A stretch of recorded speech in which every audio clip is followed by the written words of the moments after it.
Okay, so everyone, recording has started. Excellent. So I'm going to also share my screen at this time so we can officially get started officially.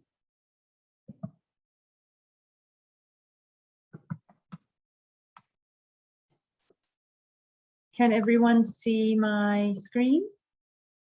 Excellent. Thank you for that acknowledgement. Okay. And good evening, everyone. My name is Kathleen Dawson. I'm the Deputy Superintendent here of Orange County Schools, and very excited to have you join us this evening. We would like to share with you some information and what rights you have as a parent of a student who's attending a Title I school. And so tonight is our first annual meeting for the 21-22 school year for the Title I schools parent information session. And before we get started, we do have interpretation services for those who may want that or need that. And I am actually going to start. Before you start, Dr. Dawson, si alguien necesita interpretación, cuando Dr. Dawson comience la parte de interpretación, ustedes van a buscar el globo donde tienen que oprimir y buscar el lenguaje que desean, español, y luego pueden cerrar el audio original que dice mute original audio, y así podrán escuchar la interpretación. Esto es de la forma, y si tienen un celular, se están conectando de un celular, simplemente en donde dice las more, escuchar, seleccionar la interpretación, el lenguaje de español, y hacer lo mismo, mute el original audio, que quiere decir que pueden cerrar el audio original y escuchar solo la interpretación. Great. And thank you, Ms. Blefko, for your support this evening. And I'm going to start your interpreter services, okay? Perfect. I just did. Are we good? Okay, gracias. And I know we do have chat. So did the questions get answered, Mr. Mark? Okay, perfect. Excellent. So before we get started this evening, I do want to introduce other members of the Orange County Schools Curriculum and Instruction team, and then we would love to introduce you to our Title I school principals. So again, Dr. Dawson, your Deputy Superintendent, and we have with us Dr. Gammon, who is our Executive Director of Curriculum and Instruction. There he is. And we have our Executive Director of Literacy, Miss Ambra Wilson. There she is. And our Executive Director of Exceptional Children's Services and Pre-K, Ms. Connie Crimmins. So those are our members of the curriculum instruction team that are here with us this evening. And we're really excited to introduce to you our Title I school principals. So here with us this evening, we have our Central Elementary School principal, Ms. Candace Salve.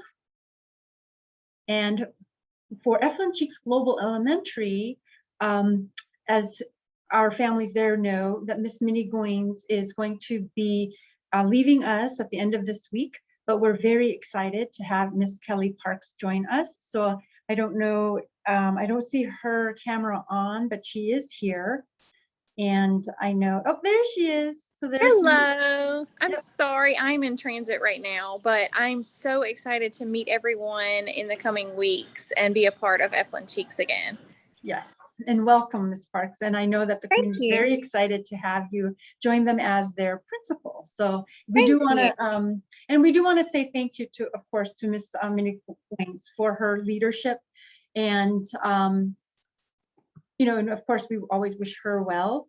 And I know that she's been supporting Ms. Parks as Ms. Parks transitions. And I'm gonna, you know, if other principals want to say hello, they're welcome to do that as well. We do have Mr. Chris Marks, principal from Grady Brown Elementary with us this evening. And then we have Dr. Yes, Thank you. And Thank then we you. have Good Dr. evening. Meredith Meyer from New Hope Elementary. And I'm going to just open it up so that if any of the principals want to say hello and anything else, please feel free to do that.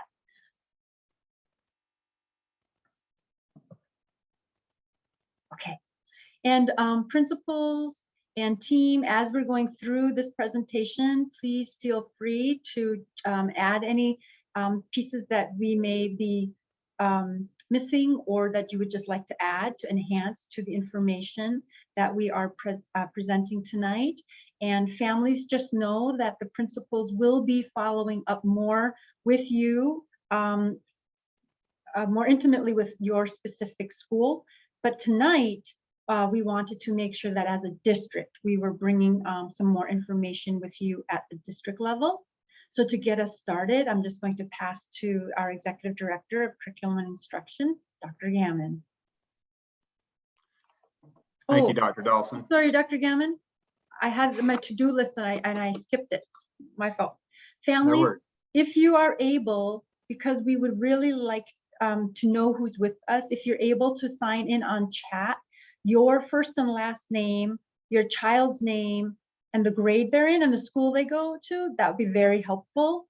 And if not, there's a form at the end where you can complete that to let us know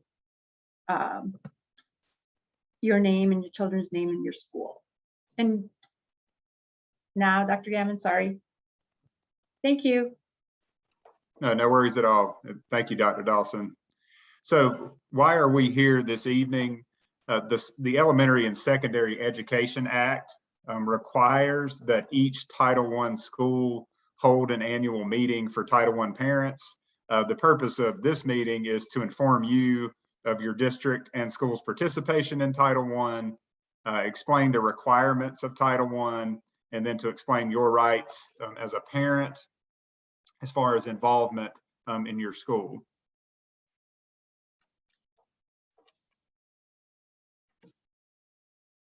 If we can, thank you. So for tonight's presentation, we will be conducting a comprehensive needs assessment at the end, which Dr. Dawson just referenced. There are just a few questions. We're going to provide a Google form to give you an opportunity to respond around needs that you may have as parents so that we can compile that information as a district. But a few just meeting agenda items that I want to highlight here at the beginning. What does it mean to be a Title I school? How are funds allotted to Title I schools? What are district set-aside funds, the purpose of those? What is Orange County Schools' parent and family engagement policy? What is the school compact, the school improvement planning process, and then the TSI and CSI designations? We will review what those are as well. How to request the qualifications of your child's teacher. How can you be involved overall, and then any questions that you may have.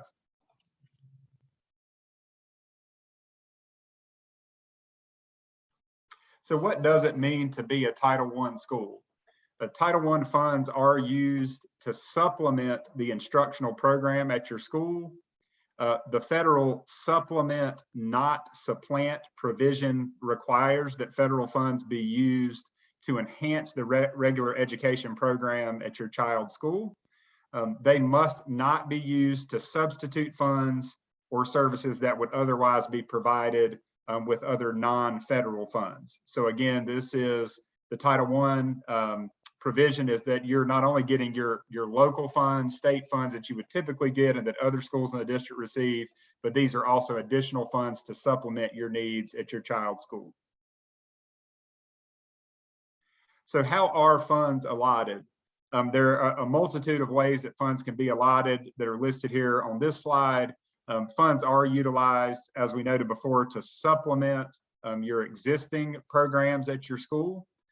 They can be used for tutors, for any type of high impact tutoring program, to fund professional learning or planning time, instructional programming, any additional supplemental instructional resources that your school may need, conducting parental involvement meetings, trainings and activities, recruiting, hiring, retaining highly qualified teachers, and then any additional support staff that we may have at the school and or district level to provide those supplemental supports and services could be funded from Title I.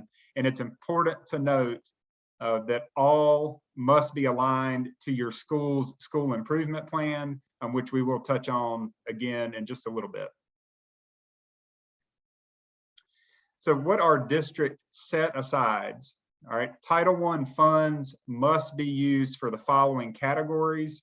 So please know that when the district receives its large allotment or budget of money annually, some of those funds are designated to the 4 Title I schools, but there are also additional funds that are set-asides that have to go to other things as well. And we've listed some of those pieces here. Private schools in our local area have a right to choose to opt in to a portion of those funds. We can use those on family engagement opportunities, professional learning opportunities for teachers and for families, pre-kindergarten, our pre-K program, as well as any other just district initiatives that we see fit. There are other options to use these set-aside funds in a portion or a percentage. So next, what is the OCS parent and family engagement policy? So this plan addresses how the district will implement the family engagement requirements of the Elementary and Secondary Education Act, which is the ESEA. This plan or this policy includes the district's expectations for parents, how the district will involve parents in decision-making, how the district will involve parents, or excuse me, how the district will work to build the schools and parents' capacity in implementation of effective parent and family engagement activities, most importantly, with the goal of improving student academic achievement. This policy is located on the Orange County Schools website. You will be receiving more specific information that will be posted on our sites and will be shared out beyond this meeting, showing you exactly where you can go to locate the family engagement policy that is posted on our district site. It is important to note that Title I parents and families have the right to be involved in the development of their school's parent and family engagement policy. And again, more information about that will be shared in the coming weeks. And Dr. Gammon, if we could just pause here for a moment, Sure. as additional family members have joined us. Okay. And so thank you to those who joined us. Please know that this meeting is being recorded. And if you haven't had an opportunity, if you could put in chat your first and last name, your child or your children's name, grade, and school that they attend, that would be helpful, as we are that's our way of signing in, having families sign in. So thank you for joining us. This is our Title I district-wide information session. Thank you, Dr. Gammon. And Dr. Dawson, do we need to go back and review the translation service piece, or are we okay with that for any of the new families that join? I can do it quickly so Ms. Blefko doesn't have to come back off. Sure. If that's okay. Okay. Yes, please. Hola familias, si acaban de llegar de la juntación de la reunión, hay opción para servicios de interpretación. Al fondo de la pantalla hay un icono, si estás en la computadora, que se llama interpretación y interpretation en inglés. Es un icono de un globo que puedes hacer clic y de allí puedes hacer la selección de Spanish para oír la traducción en español. Si estás en el teléfono, también hay un menú con un icono con un globo que también puedes hacer la selección de español o Spanish. Va a aparecer en inglés primero. Muchas gracias. Gracias. Thank you. Okay, Dr. Gammon, I'm going to mute me. All right, so our next slide, what is the school compact? The compact is a commitment from the school, the parent, and the student to share in their responsibility for improved academic achievement.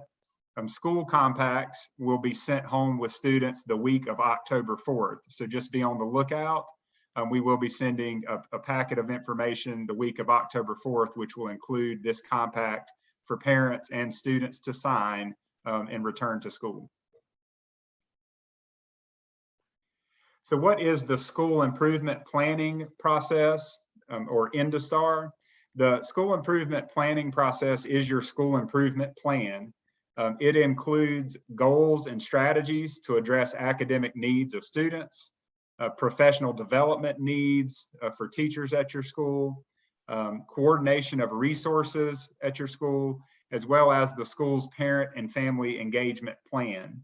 And so this school improvement planning process is housed in INDSTAR, which is actually online, and information can be provided to parents through your schools on how to access that school improvement plan, which is posted publicly. And Title I parents do have a right to be involved in the development of this plan. So there's a lot of verbiage on this slide, and I'm going to try to go slow through here. So what is TSI School Methodology? So TSI represents targeted support and improvement. And so what that essentially means is that schools have different subgroups of students that are identified through state testing as either performing at grade level or potentially performing below grade level. And when that happens over a period of time of underperformance in any given subgroup of students, the school would be labeled as a TSI school. And so what that TSI designation essentially means is that more targeted support would be provided for that school with the intent of providing support for those targeted specific subgroups that may be showing an underperformance over a period of time. And so all schools already identified as a CSI, which is actually the Comprehensive Support and Improvement Plan, regardless of status or eligibility for TSI identification, would also be receiving support. But what CSI essentially means is that the school is one of the lowest performing schools in the state as a designation. We do not have any schools in Orange County that are labeled as a CSI school. We do have schools that are labeled TSI because there may be one or more than one subgroup that is showing an underperformance on the state assessments over the course of a couple of years.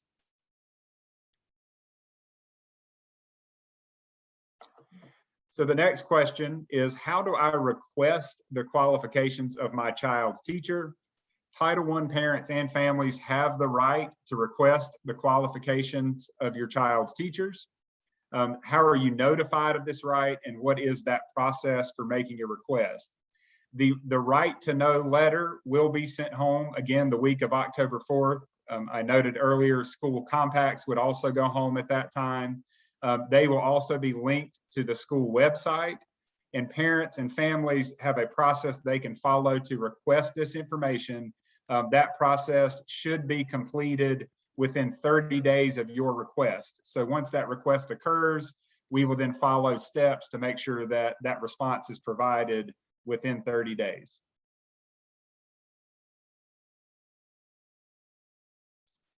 So how can you be involved at your child's school? So there are a variety of ways that you can be involved. And it's important to note before touching on these items that this is a very general list from a district lens. We are well aware that your respective schools may have other creative ways to involve parents that you'll learn about as the year progresses. But for this evening, just a few ways that are pretty universal that we want to share are curriculum nights. Those are opportunities that you can learn more about the actual day-to-day learning experience for your students at their respective school. There are a variety of parent-teacher organizations. Some may call it PTO, some call it PTSO, some may even call it PTA, but there are different organizations where you can join through your school.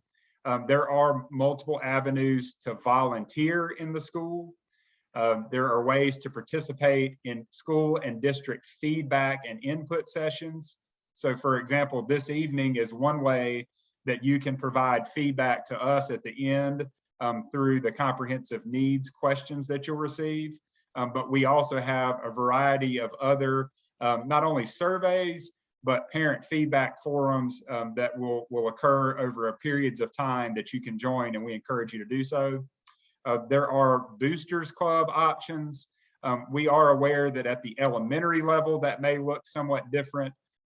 We know that there are more athletic and performing arts type boosters clubs when you hit the middle and especially high school level. Check in with students daily about their school activities. So one really quick way is just to consistently check in with your child about what's happening daily and staying in consistent communication with teachers about that day-to-day progress as needed.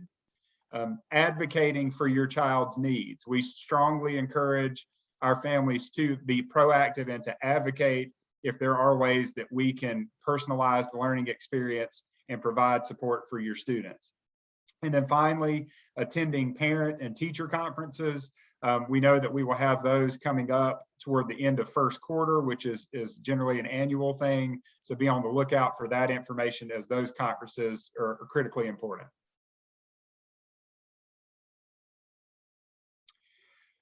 So from an Orange County Schools perspective, there are a few things that we are focusing on this year, and in subsequent years, we'll be focusing on a lot of these pieces as part of our new strategic plan that will be unveiled in the coming weeks. There is a focus on the instructional core. So we are emphasizing the assurance that teachers are provided culturally relevant pedagogy and teaching best practices so students can access and engage learning from a culturally relevant lens. We want to ensure that teachers are teaching standards-based objectives for mastery and to that grade level rigor. We also have a systematic framework called the multi-tiered system of support. You see on your screen, it's noted as MTSS. Those are really getting at tiered interventions that are based on student needs. So in a nutshell, students are frequently assessed through formative assessments as well as their end of grade assessments, where we can learn about students' performance as well as gaps that they may have in their learning. And this is a framework that we have built to provide those tiered intervention supports that are just in time to help students if they run into spaces where they may have gaps in their learning, and we work diligently to fill those gaps. A couple of additional areas of focus beyond instruction or the instructional core are the social emotional learning development of our students. So teaching students the knowledge, skills, and attitudes to develop healthy identities, to manage their emotions, and to achieve personal and collective goals. I know that we all know during this very trying time through the pandemic how powerful and how needed these skills are. Just achieving those personal and collective goals, feeling and showing empathy for others, establishing and maintaining supportive relationships, and being sure that we're building in those traits to make responsible and caring decisions. And then last, but certainly not least, all of this work is really under that umbrella of equity, where our goal and really the heart of this Title I process is to provide and to supplement, as we said earlier, those resources and strategies based on the needs of students in your school where they are, so we can support them. So I do see in chat, Dr. Dawson, that a parent has requested an interpreter.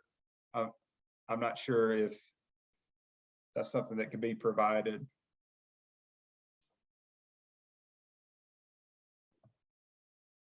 Unfortunately, tonight we don't have a Korean interpreter, but we can follow up with this parent to make sure that they receive this information.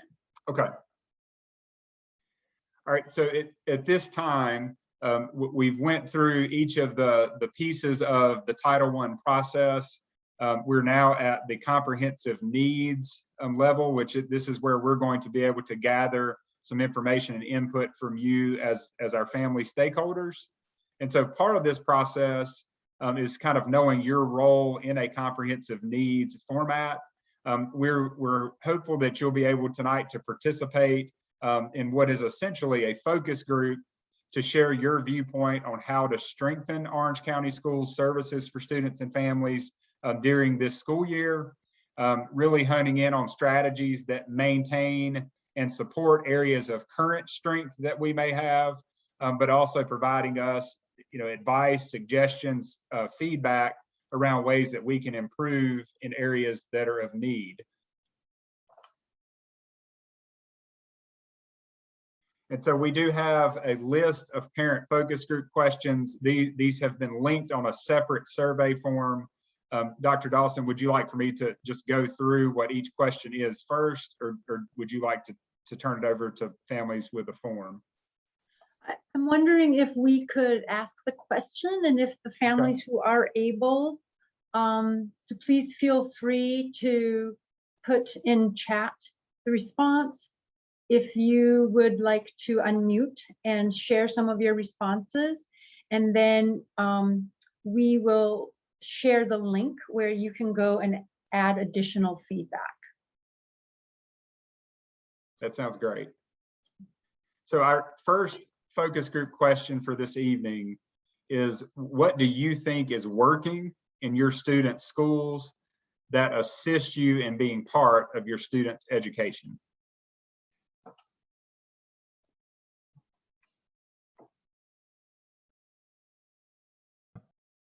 And Ms. Blefko, I don't know if you can hear me, but at this time, I don't know if they want to all join this together, so that if they want to respond, that we can all hear them, even if it is in their home language. And then maybe you could interpret for us then. Please let families know they're welcome to do that if they would like. And so families, if you want to raise your hand, if you'd like to comment, and then we can unmute you. And if no one wants to share it, it's okay. This is why we've created the Google form, because you might want to think about it. Some of this requires some thought, right? So we have the links. And so if you don't feel compelled to respond in this format, that's absolutely fine. And then we can just go over the questions and then, share the links.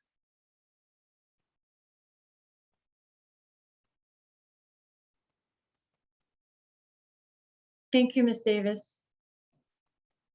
You feel that the open communication with teachers and staff has been good so far this year. You appreciate the Dojo communications. Easy accessibility to teachers via Class Dojo helps. They can easily get in touch with teachers. Our school is very communicative and has given us multiple avenues to reach out. This includes both teachers and administration, and they also reach out in many multiple avenues, including email, phone, Class Dojo. The Dojo app seems to be great. I'm glad to hear that. So families, please continue to put in chat. That's great. And Dr. Gammon, why don't we go to the next question? Sure. So our next question is, how can Orange County Schools best support you in being part of your students' education?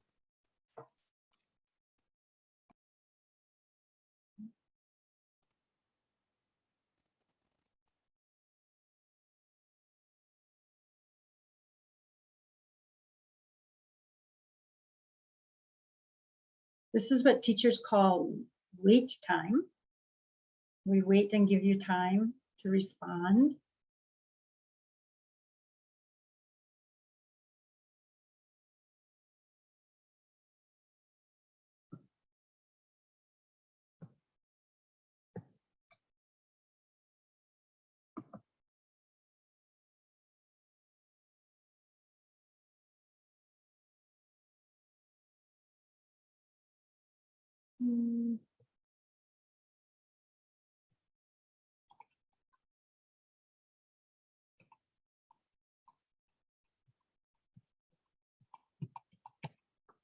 sorry, I'm trying to get a resource to one of our parents.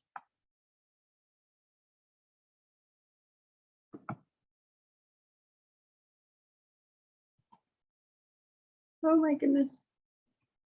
Okay, so I'm going to get to the next question, Dr. Gammon. There we go.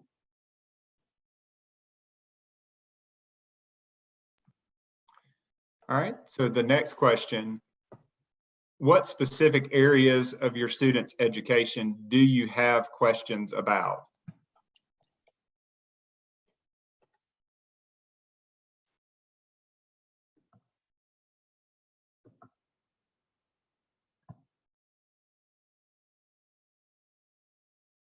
And to the previous question, we had a response. If there are ways that we can support the teachers, either to support our students individually and the whole class, in ways that work for parents who may or may not be able to support during school hours due to work constraints. So that was for the previous question.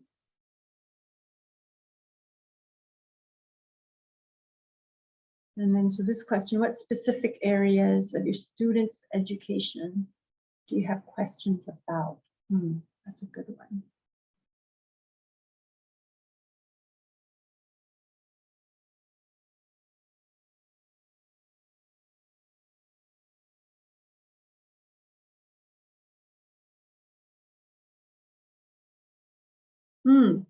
We have one. I am curious about the curriculum my kids are learning, but that's probably on for the curriculum night for the schools. But that's a good curiosity, Ms. Rosalie, and definitely this feedback is important, right? Because even though schools may share that with you on curriculum night, how can we as a district also make that accessible to parents and where, right? So that it's easy. So thank you for that. Very important.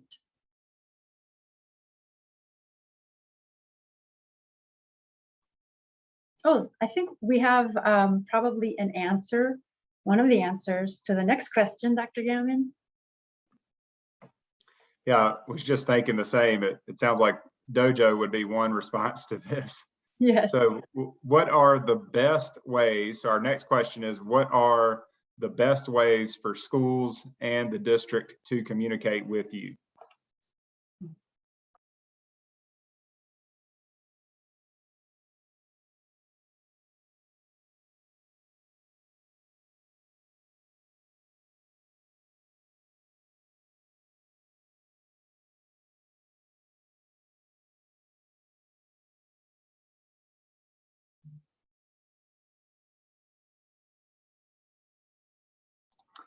Dr. Gammon, this is Chris Marks at Grady Brown. Is there questions specific to teachers communicating with families, or as a school as a whole communicating with families?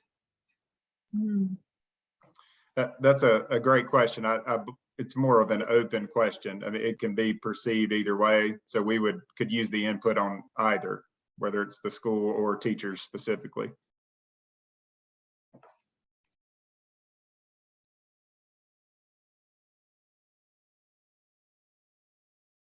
Cell phone, email. Oh, texting.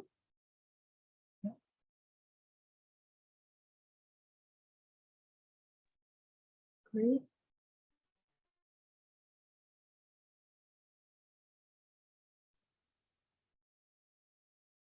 Well, Dr. Gammon,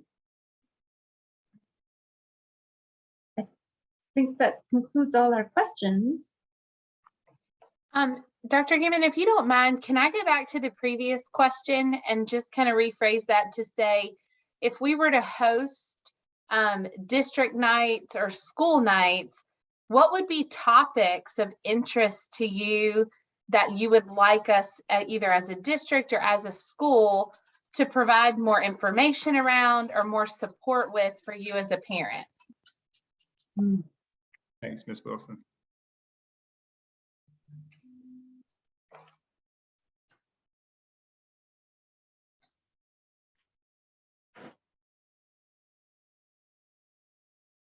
So what are some topics or things that parents would like us to share more information about? Mhm.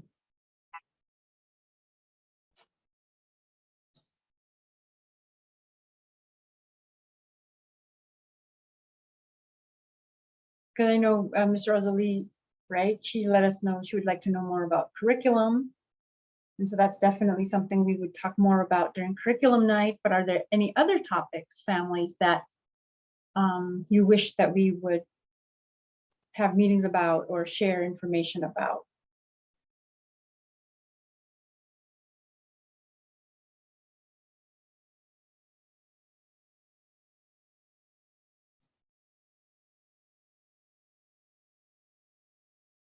So if there are any other additional comments or suggestions that we didn't touch upon this evening from the previous slides or any of these questions, please feel free to let us know. You can do so by responding in chat. Also, I'm going to go to the next slide. And as Dr. Gammon was saying, as you keep thinking about these questions or any other questions that you may have, please feel free to click on these links. We will make them available to you on your school website as well as the district website. I know that the schools will also be sending this link out as we share with you some more information next week. And so please feel free to go to this link and provide us any additional feedback or questions that you may have. There is an option at the end, and it's a brief, short form, so it shouldn't take time. It shouldn't take too much time. Dr. Dawson, can we put those live links in the chat? I'm sure. Whoops. I might have to get out of presentation mode for a moment.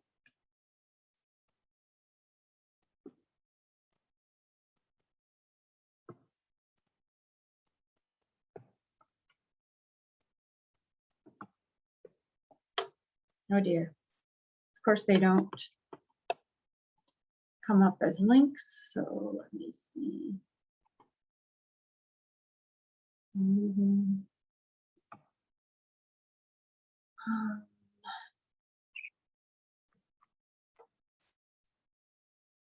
Is It there- may be easy, Dr. it may be Dawson, easy just to click on each one and then highlight it. Is that Yep. right? I've got it. Okay, Hang thank on. Give me 1 second.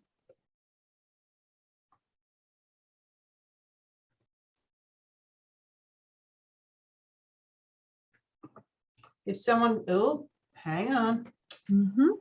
I got it. I got it. Sorry, in my head, that was going to be a much simpler process. In my head too. But I forget on Zoom that there's a different way you have to make the link live. Yeah.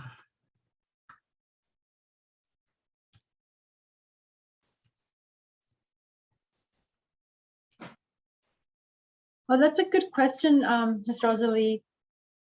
Does a school get Title I designation because of the academic underperformance, or is it because a certain percentage of families qualify for free or reduced lunch? And it would be the latter. Title I designation to schools is because of the percentage of families that qualify for free and reduced lunch. Yes. I hope that answered your question. Thank you for that. That's one of the reasons that schools have been really persistent, even during the COVID pandemic, when we've had lunches provided for everyone at no cost. We've continued to be adamant about asking families to complete the lunch forms for us, because there are a lot of federal dollars connected to those numbers for schools. Yeah. And do we know offhand what that percentage is? I want to say, is it? they have it divided into different bands. So there are four bands that are kind of in these 20 percentile almost chunks. Yeah. Our schools are more in that like between 40 to 60 range, but more in the 40s. I Yeah. think the individual schools would be able to provide that more specifically when they provide more school specific information to families. Mm-hmm. Because in the 40s is what was in my mind as well.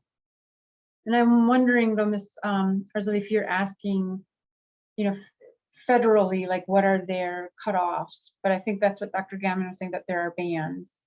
And that's something that, you know, when the schools have their meetings with you and for you, we can make sure that we get that information for them to share with you. Thank you, Ms. Crimmins. So families, the 2 links are in chat. The first one is the English version. Second one is the Spanish version.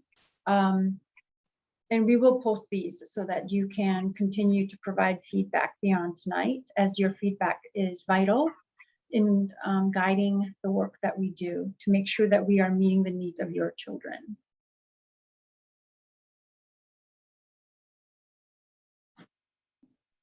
Well, that does conclude our presentation for this evening. So I'm just going to kind of give us a few moments for any other questions, comments, or concerns you may have. Another question did come in. There is any help or support for parents about after-school programs?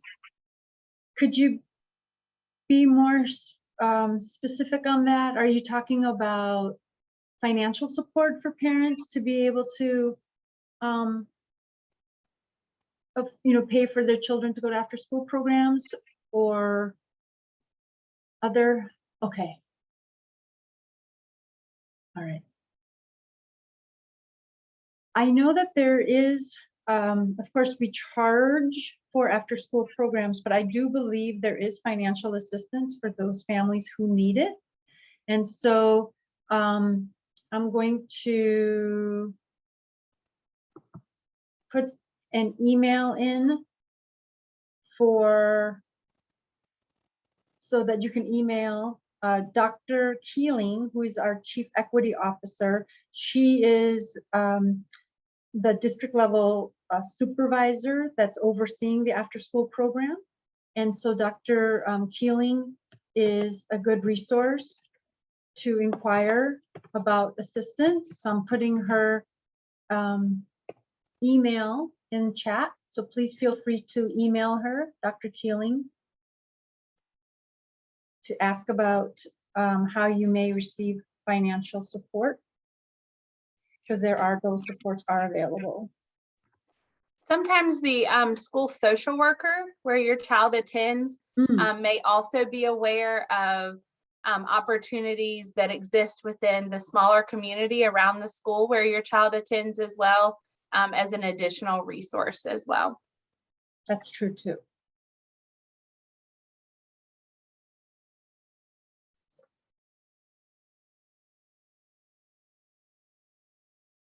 If it's okay, I'm going to stop sharing my screen.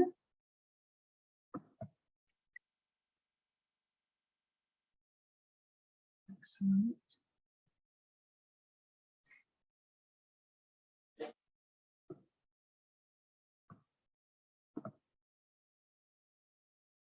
Okay. I wish I had your cameras on so I could take a nice picture of all of you. But I will take a picture of your squares and names. So I'm just going to say cheese. I think I can do, did I get everyone? 4. I think I did. All right. Dr. Dawson, it looks like we have one parent that may have a hand raised. Oh, yes. Let's see who. Oh, Miss McFalls. Thank you for joining us. Hey there. I was just wondering, I came in here really late. Is there a place where this was recorded that I can go to? Yes, this was recorded, and what we will do is we will make this recording available as well as the links that we shared so that you can provide us some your feedback to the questions that we asked. And we will make sure that they're available on your school website as well as the district website as well. Thank you. Thank you.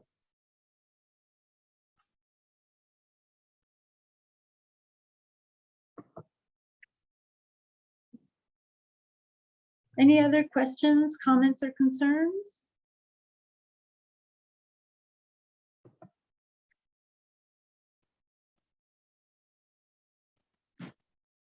Okay. Well, on behalf of all of us at Orange County Schools, we just want to thank you so much for joining us this evening. We know that days are full and busy, and this is around dinner time, so I'm sure your families are waiting for you. To our principals, thank you so much for your courageous leadership and all the hard work and the long hours that we know you put in every single day to ensure that our children and their families receive the best education possible. So we just want to thank you so much. Families, please know that we are here to support you. Please do not ever hesitate to reach out with any questions, comments, or concerns. We are open to hearing them because we want to do what's in the best interest for your children. So, and Ms. Lefko, gracias, señora. And I hope that everyone has a great rest of the week, and we'll be in touch soon. Thank you, team.